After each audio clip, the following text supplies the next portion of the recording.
What is going on, everyone? My name is Jared Haas, and welcome back to another edition of NASCAR Mailbox. We're recapping the season finale races at Phoenix Raceway. Let's dig into your questions. And this first question comes from Rusty McCombs. They ask, do you think NASCAR's The Show comes before substance mentality is sustainable? And do you think the wreck them first mentality of the new drivers is hurting or helping NASCAR? I personally cannot stand to watch anymore because the best car always gets wrecked out by someone that they can't pass. I think you more or less answered your question yourself, but I wanted to dive into that because in the reality, I'm going to answer this backwards.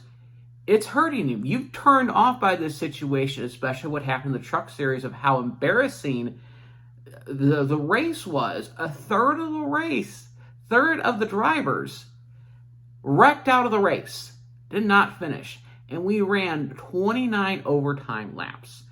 They cannot run 2 laps clean at the finish because of the aero advantage that the front driver has.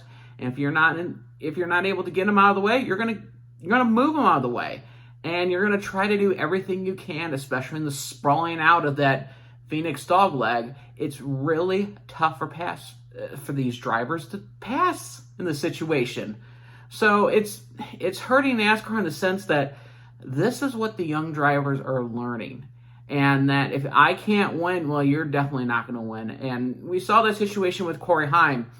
Carson Hocevar, I do it, probably was a little too aggressive, hardened himself, went down, got in contact with Corey Heim, and Corey Heim's day was more or less ruined. He was trapped a lap down, and he was out of the championship contention. So Corey Heim took that on his own hands to make sure Carson Hocevar, who took him out of the championship battle, was not able to finish that race. And he was able to successfully do that for a measly $12,500, which, a purse is not as much in the Truck Series compared to the Cup Series, but it's still a relative dent, and the point stocking only moves Corey Heim from 3rd to 4th. So not really much on that forefront, but it doesn't help that dog-eat-dog attitude because, again, with the entertainment business that NASCAR's in, also the NFL's in. So this is not something that NASCAR's exclusively doing. It hurts these younger drivers as this is the mentality to do it. Because, right, if you win, you get in, you're in the next round. And if you're in the championship contender and you have 3 races to do it, and you have a shot to win in the first race, and you wreck them, hey, guess what? I can go to the next race. More or less the philosophy what could have happened in the Cup Series with Christopher Bell at Las Vegas. He felt after the race that was his best chance to get into the playoffs. Now take that mentality of, you know what, I don't know if I'm going to win next week, and instead of racing him hard, he spins out Kyle Larson. There could be a chance that Christopher Bell makes it through, or there could be a chance that he gets wrecked out. But guess what? If he wins next week, all this is for naught. So it is concerning the fact that this is the drama moment that the people are learning, that the philosophy is if you're not a winner, you're not doing well. But it seemed like the older generation of drivers would be, hey, if I finished 5th, kept the fenders clean, we didn't have a lot of work to do for the week for the next race, it's going all right. But it's going to be tough to be sustainable. People are going to put money in the sport. It's going to see how long this money can stretch.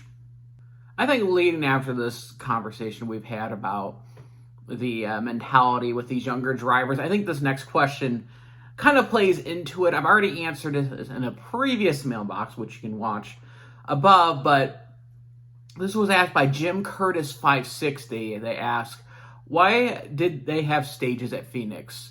Bull points, no system, stage ruined the flow of the race, and there are way too many caution caps. Get rid of the stage racing, and at least don't throw a caution at the end of each stage. Fans lose way too many racing laps, and the leaders get screwed. Now, the more thing that I want to focus on, especially for this weekend, is the points that is awarded with the stages. Yes, in the Championship 4, there are no stage points to be awarded. It is just to the driver who finishes the highest among those 4 drivers is the championship. But to realize this, that there are other drivers vying for other stuff as well that have a big monetary value impact.